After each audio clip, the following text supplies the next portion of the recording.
Good evening, everyone, and welcome to this planning meeting of Melton Borough Council. I'm Councillor Alan Thwaites, Chair of Planning, and I will be chairing this meeting. Just some housekeeping. In the event of having to evacuate the council chamber, please leave by one of the 6 emergency exits around the sides of the chamber. Please assemble at the far side of the front car park nearest to the park entrance. Officers will be on hand to assist anyone that needs any assistance. Please put your phone to silent during this meeting. The meeting will be live streamed on YouTube this evening. Members speaking, please raise your hand if you wish to speak and speak directly into the microphone in front of you. Please remember to turn it off once you have finished. Members voting will be by raised hands. I'd like to introduce those present this evening. The members here this evening are, to my right, Councillors Jim Adcock, Pippa Allnutt, Ian Atherton, Ronan Brown we were expecting but is not here at the moment, so we'll wait and see, and Councillor Marilyn Gordon. Councillors to my left are Councillors James Mason, Margaret Glancy, Lee Higgins, Elaine Holmes and Don Pritchett. We have a team of officers present who are, to my left, the Legal Services Manager Tom Pickwell, to my right, Planning Development Manager Louise Parker, Assistant Director for Planning Sarah Legg, Planning Officer Dervla Blair, and Development Management Team Leader Louise Newcomb. Welcome. We also have our Democratic Services team present, assisting with the technology and taking the minutes. That's Sarah Evans and Joanne Paget. So we'll move on to the agenda. The apologies for absence. We have no apologies, but Ronan's not available, is not present. Has anybody got any news? No. We'll just take the apologies there for Ronan. Yeah. Oh yeah. Okay. Yeah. So item agenda 2 is the minutes. To confirm the minutes of the meeting held on the 19th of February 2026. Do I have a proposer for those minutes? Councillor Higgins? For the minutes, I thought there was going to be. I was going to come to that after we got the minutes on the table. Oh right, okay. Yeah. And Councillor Allnutt, that's your name. Yeah, we'll second it.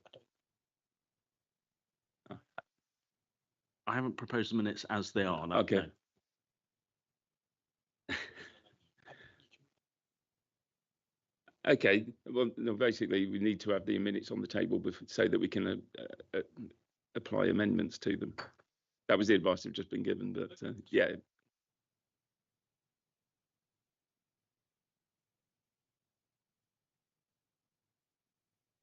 Okay, I'll move them from the chair. And Councillor Allnutt, are you still willing to second the minutes as they stand? And stand. And then I will ask for any amendments, and knowing that I have one set of amendments, which I think all the committee members have had copies of the amendment. If everybody's, just noticed Councillor Brown. Yeah, no problem. Just accepting the minutes. Yeah. So we have a.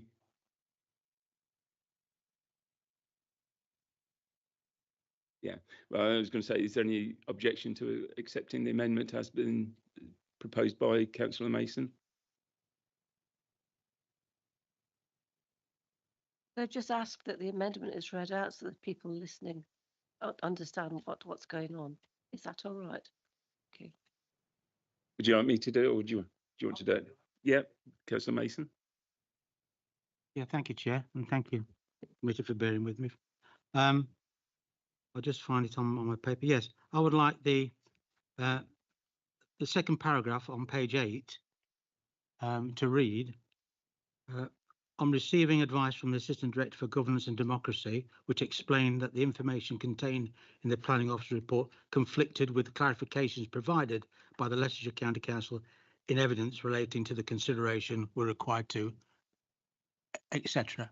within that, and the overriding clarification is the word conflicting rather than ambiguity. Is that okay? So is there any other amendments requested? Councillor Gordon. Yeah, it's just something that's come to mind, and it's not in the conditions, but I did bring it up about the Avalon, I think that's what it was, Avalon House, about having the house so far apart from the main house, the annex, which could be later used as a separate house if this falls through. But what I was wondering was, I know you said at the time that this can be dealt with later on if it comes back, but if it goes to goes further than that to the I forget what you call it now. Inspector, that's it. Yeah. Sorry, I couldn't remember it. It's just something that I've just thought of. Yeah, it goes through to the inspector, and they agree, and they said, you know, that it can go ahead. Does that mean we don't get a say in that house being as far, the annex being as far away from the house? If the inspector said it's all right to go through, you know, that's the only thing I was thinking of that should have perhaps gone down in the conditions. Well, yeah, I mean, we're talking about the minutes. The application was refused on the basis of, well, I won't go through all of the conditions. If they wish to appeal it, and Yeah. I'm afraid there's nothing we can change Well, it's within just the that minutes or within the. it's just that I did bring it up. Yeah. It's just that I did bring it up, but it didn't go down on the conditions because of what you said, that if it does come back, but if it does go to the inspector, then we might not be able to do anything about the distance between the house and the annex. That's what I was thinking. Okay. Okay, and I'll take that as a learning point, but there's not any changes to the minutes. Yeah. Any other changes? No. Otherwise, can I actually take that to the vote then? All those in agreement with the minutes with the amendment as read? All those against? Any abstentions? One abstention, so passed by majority. Thank you very much for that. So the item agenda 3, declarations of interest. Members to declare any interest as appropriate in respect of items to be considered at this meeting. Councillor Allnutt. Thank you, Chair. I have to declare an interest in 4.2 because I authorise the work to be done subject to this planning application going through as it's on council property. Can I just say, if there is any urgent business, I'll come back in. But if there is no urgent business, I shall leave and never return. I'm sure a lot of people will be happy with that. I will pass no comment on that, but as far as I'm aware, there's no urgent business. Councillor Gordon and then Councillor. Yes, it's on the Chapel Street one, and it's I actually live on Chapel Street, but I've been advised that I'm okay to participate and vote. Thank you. Thank you. Councillor Atherton. In relation to 4.2, it's in my ward, so I'll excuse myself for that debate. But can we have it minuted that Councillor Allnutt will never return? Thank you. I'm not going to pass any comment. Sorry, Councillor Glancy. Just some advice from Tom. I'm a member of the cabinet, so am I okay to stay in for this? Because I've had nothing to do with Chapel Street, just to make sure. Yep, it was a portfolio holder decision as far as I'm aware. So as long as you've not had any involvement with that, there's no issue. That's it. So we will move on to the schedule of applications. The first one, 4.1, application 25/00788/FUL, Toft Hill, Statham. And I'll pass on to Dervla, who's making the presentation. Thanks very much. Thank you. Slide 1. Thank you. So this application relates to a detached 3-bay garage with associated store to the east of the village of Stathern. The garage would be ancillary to the single dwelling house granted under Class Q reference 24/01119 GDO COU. The garage would be single story in nature, would occupy a significantly smaller footprint and presenting a reduced build profile compared with the barns proposed for demolition. A legal obligation would be attached to any forthcoming planning permission, and this would ensure the garage would remain incidental and ancillary to the residential use. It would also ensure that the garage would not be utilised for any other purpose and is not constructed or brought into use until such time that the dwelling house permitted has been completed and occupied. Slide 2, please. So as you can see, the proposed garage would be situated to the north of the site. The access would remain the same, so there would be no impacts on parking to the front of the house. The access will lead up to the south east of the site. Slide 3, please. So this slide shows the agricultural buildings hatched in red will be demolished as part of the Class Q. And this slide shows the position of the single-storey garage in place of the demolished barns. Slide 4, please. This plan illustrates the approved layout under previously approved Class Q application. The buildings hatched in green indicate the approved buildings converted to residential. Blue indicates the residential curtilage, and the buildings hatched in red indicate the buildings to be demolished. And the last slide, please. So the outbuilding would be ancillary to the existing prior approval for a single dwelling house, and a legal obligation would be attached to any forthcoming planning permission. This would improve the relationship with the conservation area and the existing site in terms of visual amenity in the setting of the edge of the village. Vehicle access would remain the same off Toffs Hill, and the recommendation would be to approve subject to conditions and the legal obligation. Thank you. Do you have any members that would like to ask for questions for clarification from the officer? Councillor Atherton. So can I just clarify that the existing Class Q approval is for a conversion of the barn rather than demolition and build from scratch? No, I mean, sorry, Jim, but I was going to say, yeah, it's a complete demolition and then a rebuild on the same footprint. Yeah, is that Councillor Mason? Yeah, thank you. I won't dwell on the Class Q, but can I just ask that the Class Q permission was given under the old Class Q regs of prior to 2000 and in 2024? That's Is that correct? That's correct. Okay. On that basis, am I right in saying that the total amount of square metres that's allowed under those regulations is 465, and that's been used up on this accommodation in Class Q? Okay, so it's right. And another issue is, well, it's not an issue yet. In terms of the garage itself, has it a pitched roof or is it a mono pitched roof? It's a flat roof. Yeah. Okay. How tall is the building?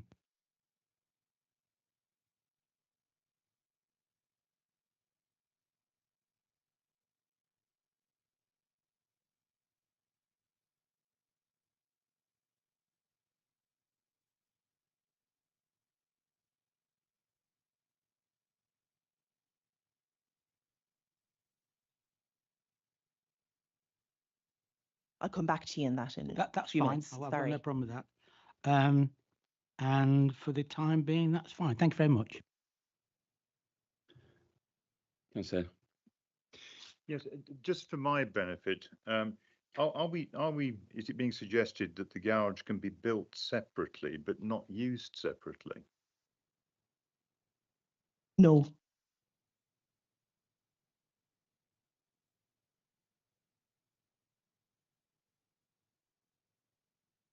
Councillor Holmes. Thank you, Mr. Chair. By the way, I can't hear very well, and if people could speak up a bit, it would help me. Anyway, I was always aware that when you had a Class Q, you had to build within the Class Q, not take it down. But I mean, whether that is not the case, I don't know. I mean, the Class Q isn't under discussion in this application tonight. That's been passed in the past. So unfortunately, whatever we discuss around it, it can't change yet. Yeah. Any other questions for clarification? No. Subject to we may come back to Dervla for an answer on that one, but I'll then move on to the speakers for this evening. The first speaker is Councillor Cherry Wells from the Statham Parish Council. Nice to see you again. If you'd like to come forward. I'm sure you remember how to use the microphone. There, yeah. As per normal, you have 3 minutes. Tom will give you a warning 30 seconds from the end. And if you could start closing at that point, that would be fantastic. So when you're ready, please start. Okay, thank you. Chair, members of the committee, thank you for the opportunity to speak on behalf of Statham Parish Council. This application is presented as a minor extension to a Class Q conversion. In reality, it seeks permission for a materially larger and more domestic dwelling in open countryside.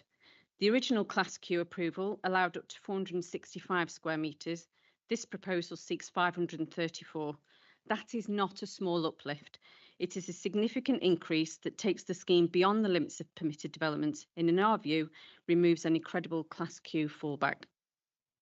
The officer's report notes that the conditions of the prior approval remain in force and that ecology matters have been addressed in principle.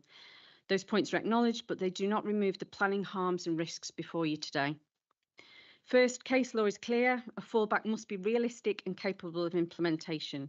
When an applicant seeks a larger and more domestic dwelling than the one theoretically permitted under Class Q, that fallback cannot legitimately justify the increased scale now proposed. Secondly, Toffs Hill is an exceptionally sensitive and elevated landscape, used daily by walkers, riders, runners and families. 2 previous appeal inspectors have already recognised the landscape harm at this location. This proposal increases footprint, expands curtilage and introduces domestic features that would transform an agricultural character into a residential one. Even modest increases are material on this exposed ridge, increasing visual intrusion and reducing tranquility.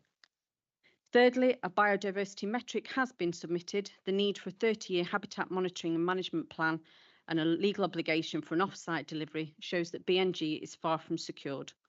Off-site delivery, timing, long-term management and enforceability remain unresolved risks for this committee. Fourth, the proposal conflicts with the plan-led system. The site lies outside the settlement boundary. Multiple local plan policies, SS1, SS2, EN1, EN6, EN13 and the neighbourhood plan policies H1 and H9 all weigh against this development. The Statham neighbourhood plan is part of the statutory development and must be given full weight. Where Class Q development has been permitted elsewhere, it has been because it enhanced local character. This proposal does the opposite. Finally, the officer recommends a legal obligation to ensure the outbuilding remains ancillary and is not used until the Class Q dwelling is completed and occupied. 30 seconds. That is an explicit acknowledgement of the very risks we have raised. Experience of Toffs Hill already shows that conditions are not readily enforced. For the loss of any realistic fallback, the clear policy conflicts, the landscape harm already recognised and the unresolved risks around biodiversity and the wider precedent for rural areas, Statham Parish Council respectfully asks members to refuse this application. Thank you. Thank you very much. Thank you. I'll ask any members with questions. Councillor Allnutt. In asking the question, could I have the plan up, please, on the screen that shows the outline?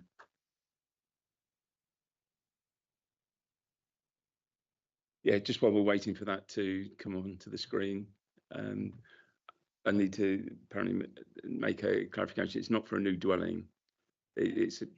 Yeah, sorry. Yeah. In relation to what we see there, that's accurate, is it? In your view, that's an accurate representation? Yeah, reasonable. Yeah. So you say it's outside the development line. Apologies. It's outside the limits to development as defined within the neighbourhood plan. That's considerably outside of that. Do you mean a physical line? It's outside that line? The limits to development is a physical line. Yeah. So obviously my question is, where is the line? Because I can't see it there. Well, that's my understanding would be that the whole building is outside of the limits to the development. limits to the development of the village. But it's passed because it was What, even got- the existing building? even the part that's already got a agreement. Right, so I'll have a question of the law officer later then. Thank you very much. Any further questions for the speaker? Councillor Mason? Yeah, just to be clear, how far would you say it's outside the development line? My maths is appalling. 250 metres. I haven't looked at the site. I would agree with that. That's estimated. Any further questions for clarification? No? Thank you very much for your time. And I'll call upon the second speaker this evening, which is Mr. Adrian Bell, who's the applicant talking for the application. Thank you very much. Same instructions as before. You have 3 minutes. Tom will give you a 30-second warning, and at that point you could start closing. That would be fantastic. Please start whenever you're ready. Chair, members, thank you. I bought the site on Toffs Hill 7 years ago to build a home for my family. My children were at school at Statham at the time. I'm not a professional developer. I'm aware that this is a sensitive location, which is precisely why I've worked with the council's planning officers throughout. Their professional assessment concludes the planning balance falls clearly in favour of approval, and I'm now going to briefly explain why by reference to 6 points. The first point is prior approval for a Class Q dwelling was granted in February 2025, which confirms that the site already has lawful residential use. Unfortunately, you have not been provided with accurate information this evening. This is not an extension to a Class Q application. It is an entirely new application that needs to be addressed on its own merits. There is a very big barn there currently. The Class Q converts part of the existing barn. It is not a new build. The remainder of the barn will be demolished, and this application is for a new build garage on the existing footprint of the part of the barn that will be demolished. It is smaller. It is lower. The garage is not new residential development. It is simply an ordinary ancillary building to an already approved home. Point 2, the garage is controlled and incidental. It is a 3-bay outbuilding to support a large 465 square metre 5-bedroom family house. A legal agreement, which I've already agreed to fund for the council, ensures it cannot be used independently and it can only be built after the dwelling is completed and occupied. This removes any concern about speculative or unrelated use. Point 3, landscaping and heritage impacts are positive. I've already mentioned, and the officer acknowledges this in his report, the garage is smaller, far less bulky than the existing barns it replaces. It reduces the visual mass, it enhances the conservation area, and it uses appropriate materials. These professional findings directly contradict the Parish Council's unqualified and unsubstantiated claims of visual harm. Point 4, a full BNG compliance has been proved. LCC Ecology has confirmed 16% habitat gain, 22% hedgerow gain, secured by a 30-year management plan. This meets the statutory requirements and addresses all ecological concerns. Point 5, there is no incremental development issue. Officers confirm that Class Q does not block later applications. Each proposal must be assessed on its own merits, which is exactly what needs to be done here. 30 seconds. Point 6, there is clear precedent. Although it's not a point mentioned in the officer's report, Melton Borough Council has already approved a nearly identical scheme. A garage for a Class Q garage at dwelling outside the limits to development. For the record, the reference number is 23/00667/FULHH. The Toffs Hill proposal follows the same principle and should be treated consistently. In conclusion, the proposal is lawful, ancillary and beneficial in landscape and ecological terms, with no policy conflict. Thank you. Combined with Thank the you. council's own precedent, the planning balance clearly supports approval. Thank you. Okay, thanks for your time. Just please stay there, just in case there's any members who'd like to ask any questions for clarification. Councillor Gordon? Yeah, can you tell me what the store is going to be used for? As a garage, a 3-bay garage, and for storing things like lawnmowers and such like. Thank you. Yeah. Any further questions? Councillor Pritchett? Thank you, Chair. I think this one is for the officers. Page 25 of the papers, it talks about the legal agreement. There's a few lines there. I'd like to hear more about what this legal agreement covers, and if it precludes any change of use or future development. I mean, we are asking for questions there. I mean, I'm happy to answer the question. But yes, the gentleman mentioned it. Yeah, so yeah, I yeah. didn't know Would whether you like it's to fair. answer? Yeah. Yeah, it's a legally binding unilateral undertaking, which means that the house, the Class Q, needs to be converted. We need to live in there before we can build the barn. I think the concern from the planning officers was that we would build the barn and not then convert the house. Sorry, build the garage and not then convert the house. Thank you. Is there any others? I mean, I will make one slight correction to the statement you made at the beginning.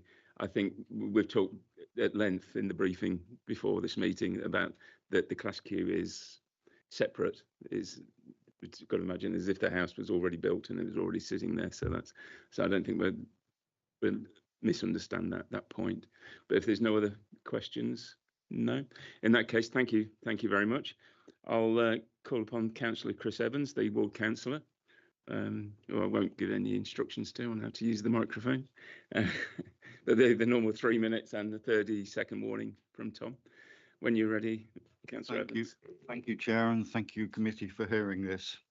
You can see from the history, this is a site that has a long history of applications and development, and now it's been granted under a Class Q, and Class Q cannot mean demolition. It has to be rebuild of the structure that's there. You can't demolish, otherwise I think farmers up and down the country would be doing it. It has to be the existing structure is rebuilt. The demolition is for the far side because of the limits a Class Q will give you. Change of use will not only require in suited built. Now this is Class Q, so it says quite clearly in this book, Class Q will change of use that will not require any associated building operations. Also, the development cannot result in external dimensions of the building extending beyond the external dimensions of said building. The whole idea of the government has done with Class Q is this is the block, that's what it stays to. Anything outside of it, this is the reason you've got it here, is a separate planning application which must be taken on its merits. The other thing I need to point out is two real significant omissions in this, which is why I think it should be deferred at least. We have in Stathern a neighbourhood plan. If you could look through this pack, how often is it mentioned? There is a significant strategic view that is mentioned and not by the officers at all, looking down from Toffs Hills that's protected. And that is not mentioned in this document at all, apart from one bit, which is just the clause saying it exists. It doesn't mention any of the policies in the neighbourhood plan from Stathern, which is to me, having worked on neighbourhood plans, completely unacceptable, because even the chief exec says neighbourhood plans are important. The community put a huge amount of work into that. This paper does not respect that or demonstrate that at all. The other thing I'd like to say, obviously, is this is in open countryside. The role of NPPF is quite clear. When it's not in open countryside, the priority is to prove that the development is acceptable. You've got to find reasons why not. In open countryside, the rules are the opposite. You have to find reasons why the development is acceptable. And the government NPPF makes that very, very clear. And the officers don't make that, in my opinion, very clear. That this is open countryside, it's outside the limits of development. So any application, planning application, has to be strategically significant and well developed and well thought through. It is not the same as building a house in the middle of Stathern. This is an exceptional site, and this is an exception, in my opinion, that should not be passed at the meeting, if nothing other than bringing in the neighbourhood plan and looking at it and looking at the strategic view which is mentioned. Thank you, Chair. Thank you, Councillor Evans. I'll ask if any members have any questions for clarification from Councillor Evans. Councillor Gordon. Yeah, from my understanding, this garage and store is separate from the building, from the Q building. So I can't see how what you've been saying stands up on that. I don't know if you can explain it a bit more. Certainly, thank you, councillor.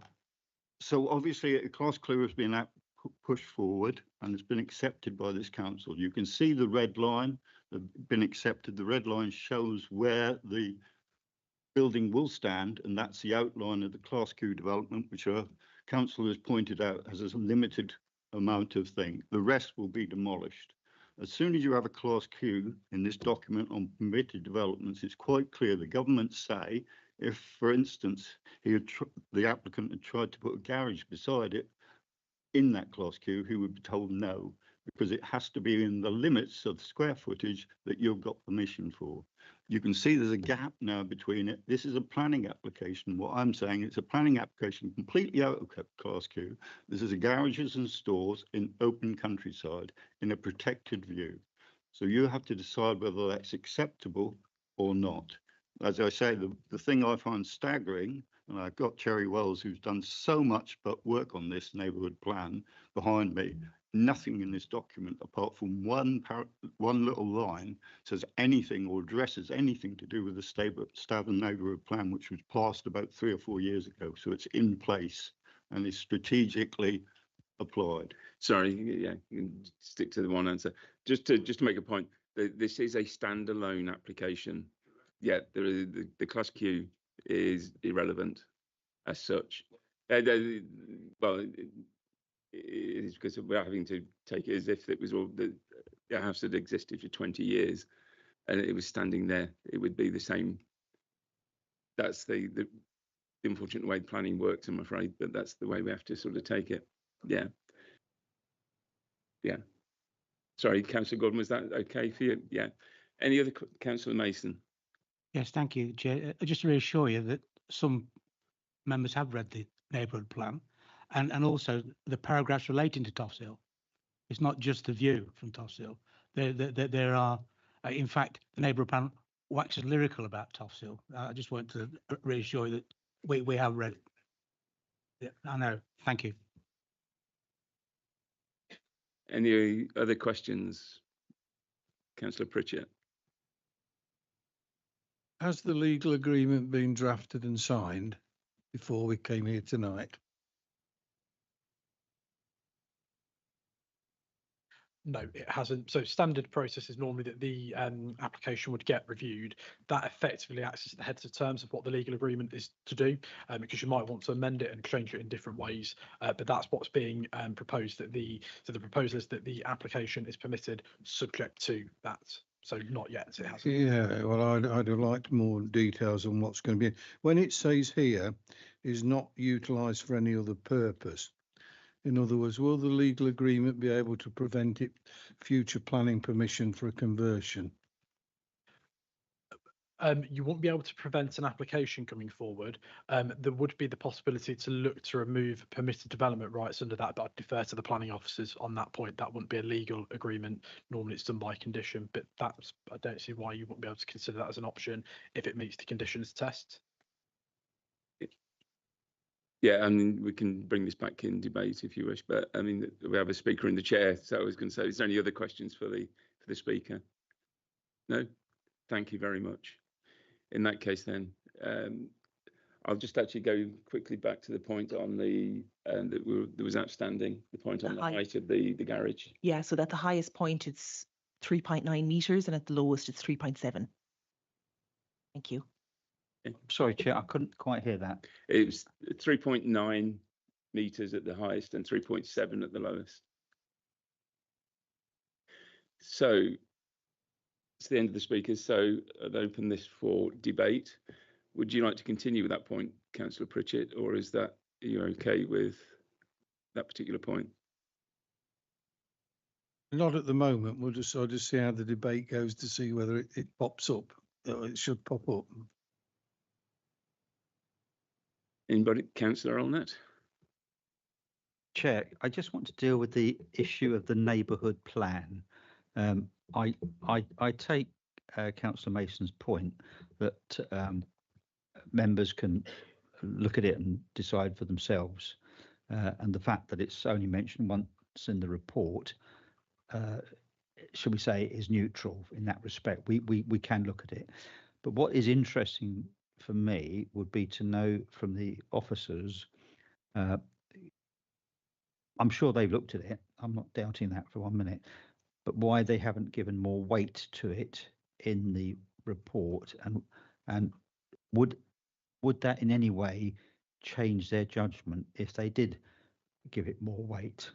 I mean, that's the question, because what's been put eloquently by Councillor Mason and indeed Councillor Evans is that it's a very significant matter, and therefore, if there's any hint that that significance would tip the balance, I want to hear why it doesn't tip the balance, shall we say? Just on that one point. Thank you.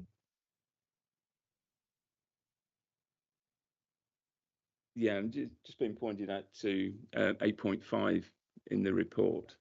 Yeah, but I think one of the things that's relevant to bring out at this time would be that because we have to imagine that the building is existing, is what would be actually acceptable under permitted development.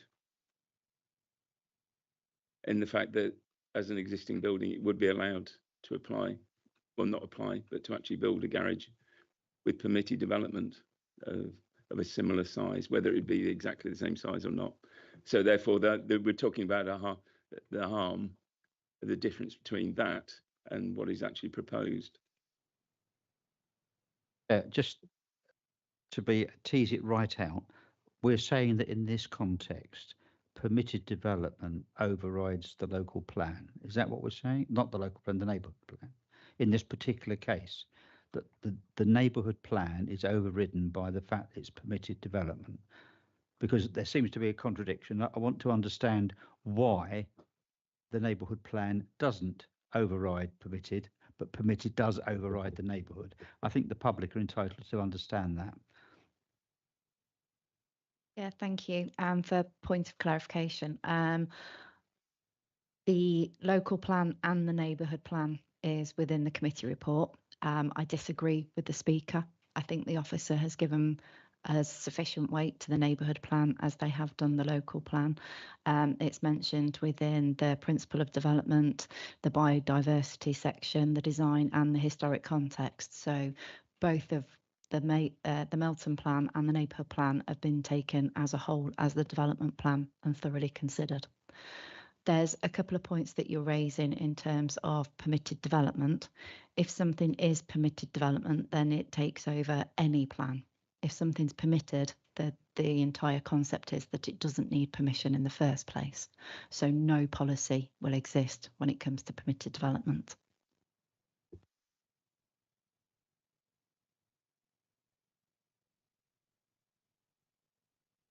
Councillor Mason. I'll set the ball rolling then, as normal. I have read the neighbourhood plan, and I did look at it because it is mentioned in. To be fair, it is mentioned in the planning document and should be given due regard, and it has been given a due regard as far as I'm concerned. And Toffs Hill figures very largely in that neighbourhood plan. It also figures in what we would term as protected views, and those views are up Toffs Lane and down, and from the top of the hill. People who visit the site will know how steep the track is, and how rural the track is up to it. So it is, to my mind, will this interfere with the neighbourhood plan in regard of the environment of Toffs Hill? I don't say this in any way to denigrate the submission, but sometimes we sit here and we don't get a breadth of how big or how small or what the capacity of these various buildings that we look at are, and I'd just like to explain it. This the numbers that Cherry rolled out were quite right. However, this garage cum store will add a 15% to the site area of the whole. But we are dealing with it, and but it does that. Nevertheless, to the fact is it adds, well, it's 14.84, but let's round it up to 15%, shall we? The mass have now I've got the height is about 269 square meters. Just to give you some idea of what it is, and this is no way denigrating from the fact that the applicant is prepared to offer into a legal binding agreement which protects the purpose of that store garage. The average square meterage of a footprint of a detached house is something between 56 to 70 square meters. This fits in that bracket. This is only given to this committee, not to say that they're going to convert it, but to give you some idea of how big this piece of real estate, this garage cum store, will be. That figure is from government statistics and from David Wilson Homes. So if you've got any problems with that, you better go and argue with David Wilson. So I just want to give you some breadth. So when you're looking down from Toffs Hill, I have to have a debate on whether this is visually intrusive within that neighbourhood plan, because that makes it quite clear. Having said all that, we are looking at an ancillary building, and I do regard to that. But in terms of the sensitivity to the landscape, I'm finding it difficult to come to terms with how incongruous it is with the landscape. I'm not going to go into a class Q because that's totally and utterly irrelevant here. I was pleased to see that it had got a monopitch roof because that fits in with the landscape of the buildings in and around it. So the design may be, I don't know. That unfortunately that didn't come across in the documents that I read on the portal, and that's why I wanted to make that clear. It did give a nice impression from the applicant, but that wasn't clear. But the issue is for me, and I've said that, you've ever said this before, Class Q, fine. I've got no problem with the Class Q because Class Q is a means to an end to build houses in the countryside from redundant buildings, and we should use that. However, when buildings are put outside the development area, way outside the development area, which need planning permission, we should be very, very careful in what we wish for and what we approve. And I believe that we either have a plan, we had this debate at the last planning meeting, we either have a plan or we don't have a plan. And the plan is we don't allow buildings outside the development area, not way outside the development area, on the edge, maybe, cutting across it, maybe. I think the point that the speaker made, the applicant made, about a precedent is neither here nor there. I'm often told by our planning officers that each plan application stands on its own merits. That particular application, as I'm aware, didn't come to this committee, so it was decided elsewhere. Had it come to this committee, we might decide it different. I don't know. I don't know anything about it. So I dismiss from my mind the precedent element of this. This stands on its own merits. And as far as I can see at the moment, unless somebody can persuade me around this table, I think that when I take into account the neighbourhood plan and when the plan that limits development outside, I think we need to be very, very careful in what we wish for in terms of the views from Toffs Hill, because it's obviously a very, very, very well regarded element of Staddon. And I'll leave it to the people to feed off that. Councillor Brown. Yeah, just following on. I think there are many times we've had applications up on this site. I think it's been quite a few really. With regards to that, I'm more concerned about it outside the limits. The development is the first thing. Looking at it as its own application, absolutely, but also that I think there could be a bit more weight given to the neighbourhood plan, having looked at it and have the amount of applications we have discussed in Staddon over the last few years, etc.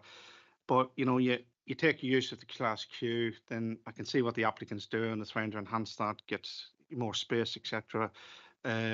However, my concern at this stage is really around design D1, EN6, EN7, H1, and the comments that have been made on the neighbourhood plan. So I'd have to be very strongly convinced otherwise with regards to this. And we're just looking at this as a unique application and it's on its own merits, not on anything else.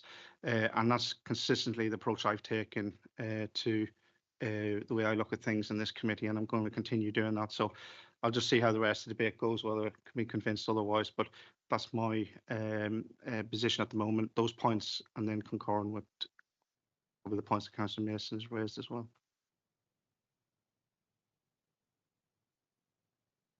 Anybody like to follow on from that point? Councillor Holmes. Mr. Chairman, to make just an observation, I was on the council, I left the council, I came back to the council, and we're still talking about Toffs Hill. There have been more applications there than, but I will say that every time we have considered Toffs Hill looking down into the village or up, and it is quite unique there, and so I don't quite know where to go with this one, really. Thank you. Yeah, I'll come back to the point that I was making earlier, that what would they be able to do without permission? And therefore, even if we do refuse the application, I'm just putting a point of view out there. It's not necessarily my point of view, but we have to sort of consider what is the difference between what it would be allowed anyway and what this application is, and whether there is that changes the view on the local plan, etc., right or wrong. And that's, as we all know, there's a lot of planning laws that we're not always in favour of. But I don't know, any other points? I mean, is there any points of clarification that the officers would like to make? No. Councillor Brown.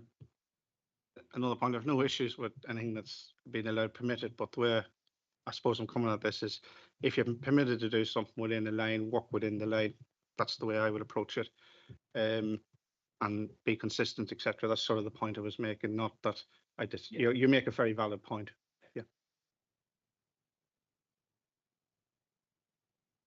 So, oh, sorry, Councillor Atherton. Thank you, Chair.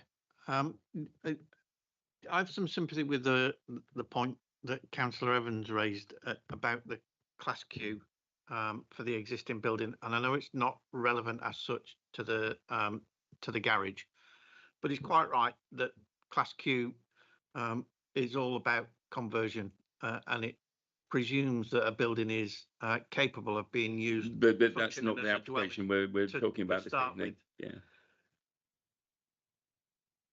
There are a number of applications for building on this site for a dwelling that have been refused, gone to appeal, and the appeal has failed. It's not clear to me what the grounds for those refusals were, nor what the grounds for appeal were that result in failure of appeal. It seems to me, rightly or wrongly, that what we've got is two applications, one under Class Q, which has been approved, one for the garage, which we're talking about today, that together combine to replicate those applications which were refused and appeals for which were rejected. I have some sympathy with the applicant, having got approval for a large house and parking spaces at the front of the house. It's not unreasonable to ask for a garage to be built at the back of the house, out of view, and indeed you won't be able to see it from Toffs Hill Road. This is one of those applications where I've really got mixed views about. This application was submitted before the Section Q was approved, and therefore it was known to be a mix and match application for the whole site, and that worries me. And that's all I've got to say. Thank you. Okay, I'm going to bring Louise on for some clarification points. Thank you, Chair. I have huge sympathy for you as members, and I understand the points that you're making. The situation we're in is very real. So the barn has permission to be converted under Class Q. There will, at some point in the future, be a dwelling on that site. Whether we agree with it, whether we like it, that is the fundamental situation that we're dealing with. That dwelling will be there on that site at some point in the future.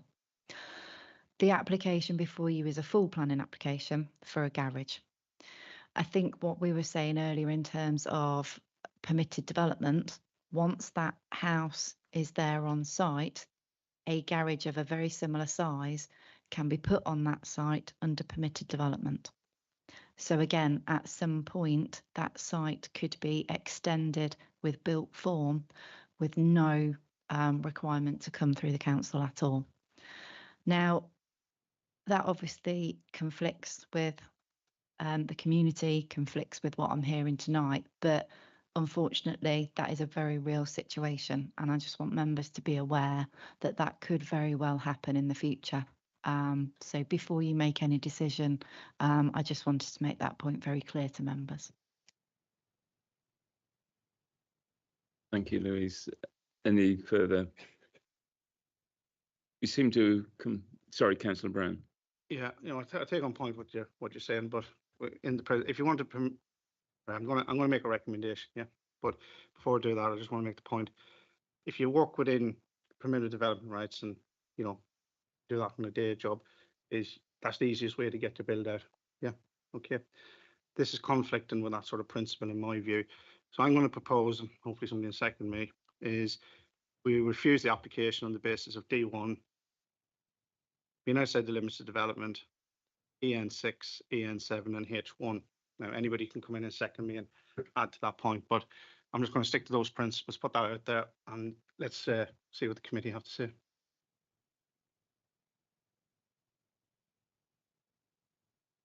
Thank you, Councillor Brown. So just to clarify, refuse the application on policy D1, EN6, H1, outside to the limits of development.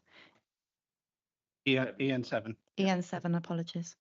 Can you identify the harm that's caused by being outside of the limits to development to include in the reason, please? Impact on the local plan, visual impact, view, etc. You can quite clearly see it when you're up there, the impact it's going to have, and we've had to go with the other one. So that's basically my reasoning and the design of it. Yep. So the harm is the impact on the view and the design. Yep. Okay, thank you for the clarification.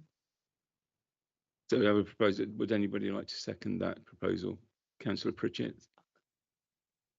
In that one, but isn't the wording sometimes used in the similar circumstances? The building would be incongruous in the open countryside. They are in the decision letters you issue when you refuse the same circumstances. Yeah. Sorry, I just need to clarify with Councillor Brown. Would he be happy with that amendment to his proposal? Yeah, absolutely. And that's what I was saying, is if somebody else wants to come in and add to what I'm doing, I'm happy with that. So happy with that, Councillor Pritchett. Sorry, Councillor Gordon. Sorry. I'm not saying I'm for it or against it at the minute. I'm still, sort of halfway. It does say here that the site is situated adjacent to a range of interconnected agricultural buildings. So would it make that much difference to have a garage there? That's what I want to sort of discuss. Thank you.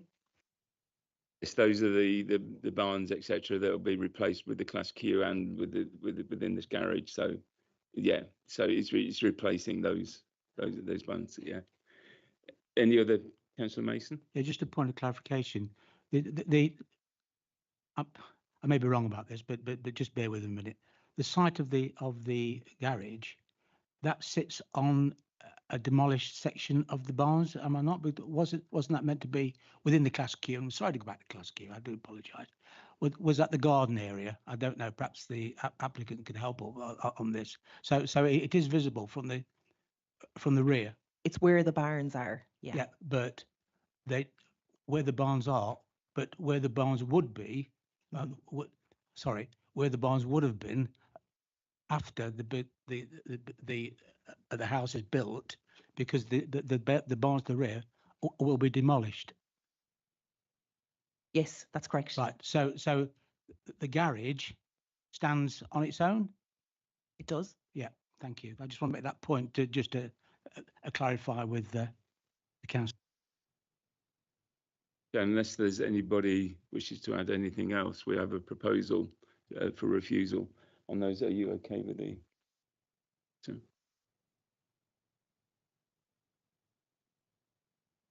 Yeah, so we're just getting the exact wording correct to just make sure it is correct. So just talk amongst yourself for a moment.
Well, apart from the fact you can't say incongruous, or nor can I apparently. So, Louise, if you'd like to carry on. Yes, thank you. Councillor Brown, please correct me if I've got any of the information wrong or any of the policies wrong. So the wording from the description you've given us that I've come up with is the proposed building, by virtue of its scale, elevated siting and domestic appearance, would form a visually intrusive and incongruous addition within the open countryside, extending built form from beyond the established edge of the village. Its prominence on Toffs Hill would result in harm to important views, including elevated and expansive views across Stathern and the surrounding rural landscape identified as sensitive within local assessments.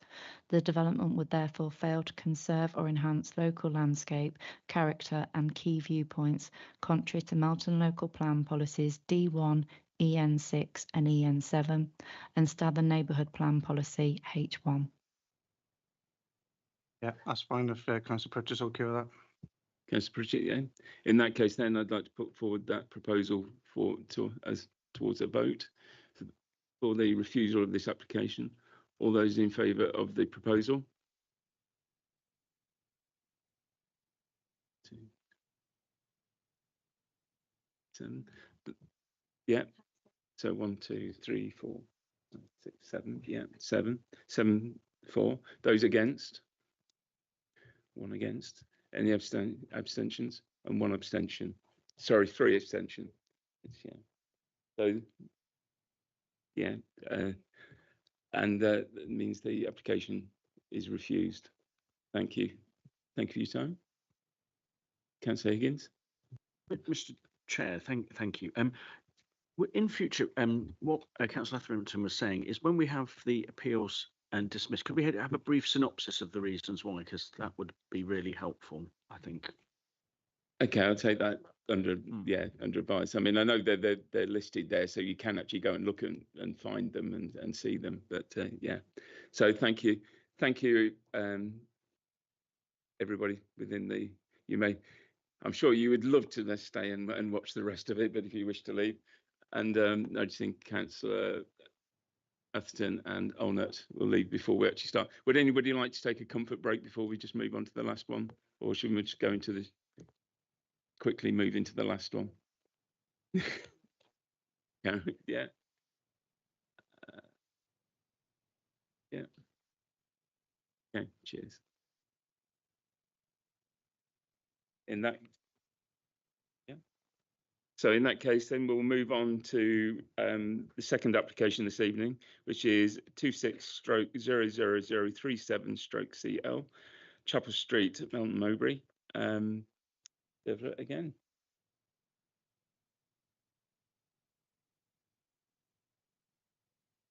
Thank you. So the car park is in the ownership of Melton Borough Councils, and the constitution therefore requires the application to be determined by planning committee. The application is a certificate of lawfulness to consider whether the development requires the benefit of a formal planning consent or whether it is lawful within permitted development rights.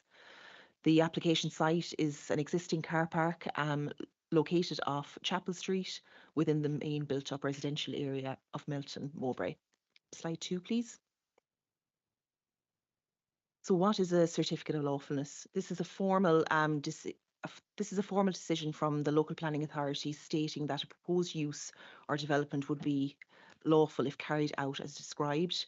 The decision is purely based on legislation, not planning policy or subjective judgment. The proposal meets the legal criteria and the council must issue a decision. Next slide, please.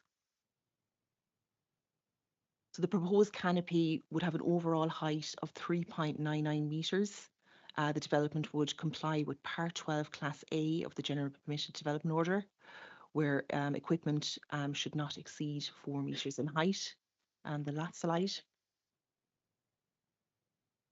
Sorry. Next slide, please.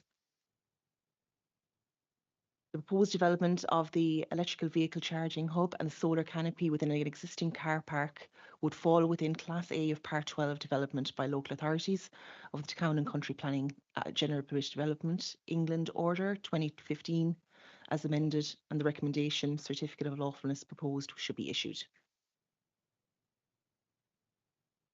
Thank you, Dermot. I mean, and as we mentioned many times, this is not a planning application as such, so it's not considered in the same way. It's a certificate of lawfulness. Would anybody like to ask any questions for clarification? Councillor Brown.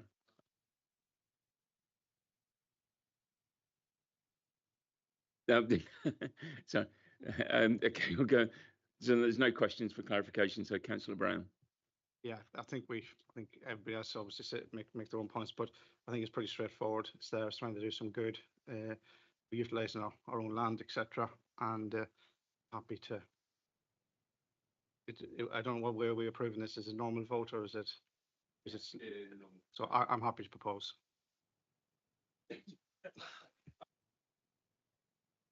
I think Councillor Glancy was the quickest on the score there with the second. There's a bit of a race here to just for a second, but thank you everybody else for sort of putting their hands up. But this fits in ideally with our climate change strategy, so I'm very, very supportive of it. Thank you. Councillor Holmes or Councillor Pritchett, did you want to add any comments towards that? No. Okay. No. So we have a proposer, we have a seconder. All those in favour of the proposal to accept? That's unanimous.